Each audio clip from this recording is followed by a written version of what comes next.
Plus rien ne pourra m'atteindre. Comment ne plus subir la violence de la vie et la violence entrepreneuriale au niveau émotionnel.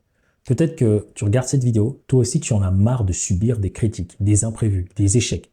Et si la force venait, non pas sur le fait que tu dois résister, mais sur le fait plutôt que tu dois intégrer ce que tu es en train de vivre. Je vais t'expliquer cela dans une vidéo parce que si tu veux ne être imperméable à la vie, aux émotions, tu veux être touché, mais pas être touché au point de changer ton comportement, te détourner de ton objectif de base, cette vidéo elle est faite pour toi.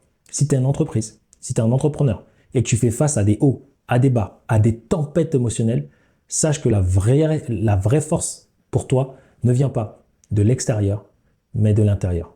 Et c'est aujourd'hui, je vais te le partager à travers ces très courtes vidéos. Je vais essayer d'être concret et de te partager plusieurs choses.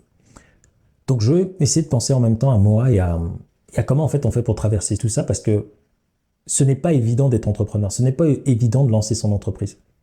Mais je sais juste une chose, plus tu combats à l'extérieur, plus tu te bats avec des clients difficiles, plus tu essaies de prouver, plus tu réponds aux commentaires, plus lorsque tu fais des publicités, tu as des gens qui te critiquent, tu réagis.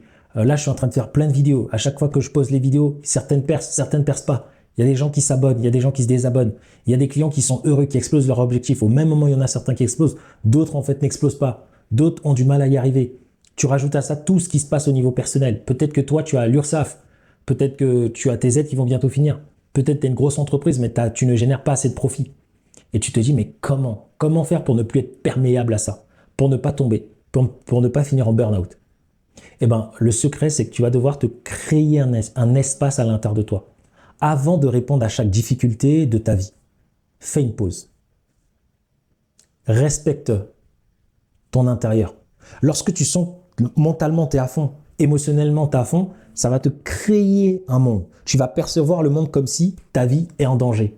Déjà, tu dois devoir comprendre ça, faire une pause et dire, en fait, il n'y a rien, il n'y a aucune raison que je sois en danger. On se crée des urgences tout seul. Et Carl Jung dit que c'est une partie d'ombre. Parce que tu as caché tes doutes. À l'extérieur, tu caches ta vulnérabilité.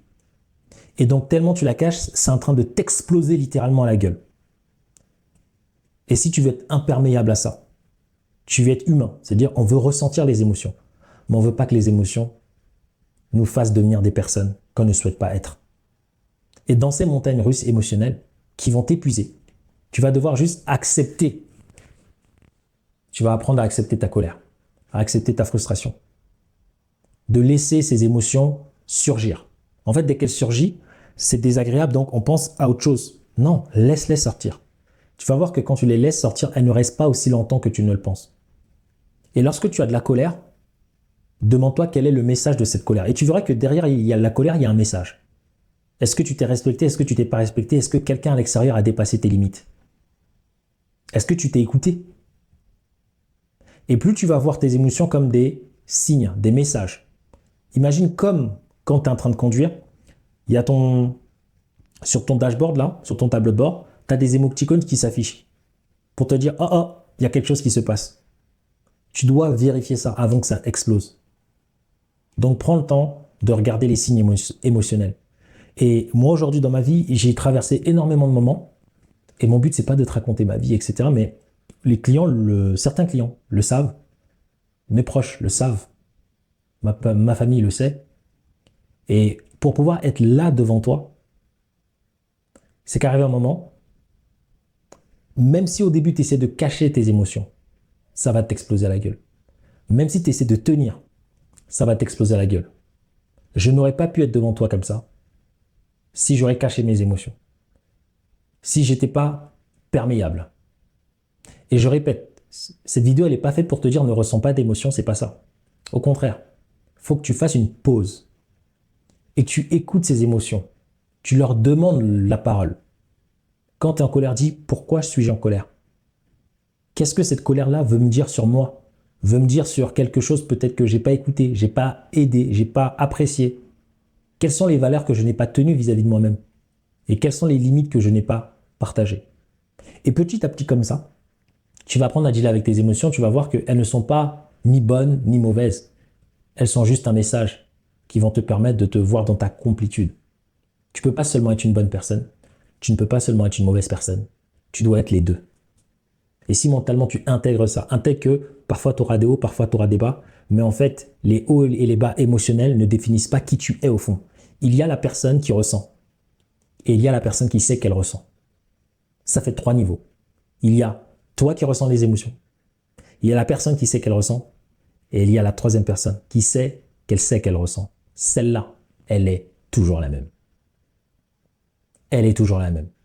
Et c'est à partir de cet espace-là que tu dois voir le monde.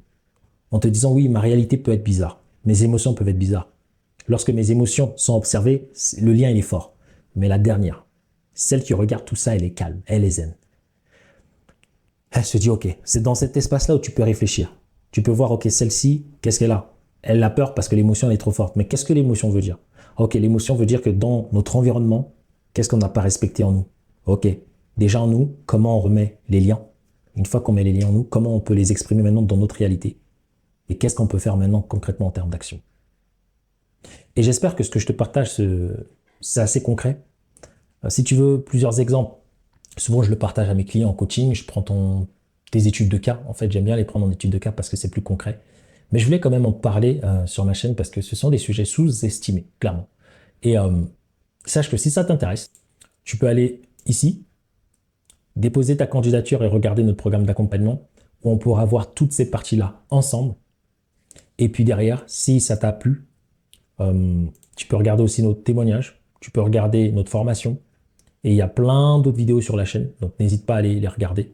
Et sans plus tarder, je te remercie d'avoir pris le temps de regarder cette vidéo et je te laisse avec là, l'une des deux prochaines. Je ne sais pas laquelle tu vas choisir, mais ce qui est sûr, après avoir liké et t'être abonné, tu vas adorer l'une de ces vidéos. Je te remercie et je te dis à très vite.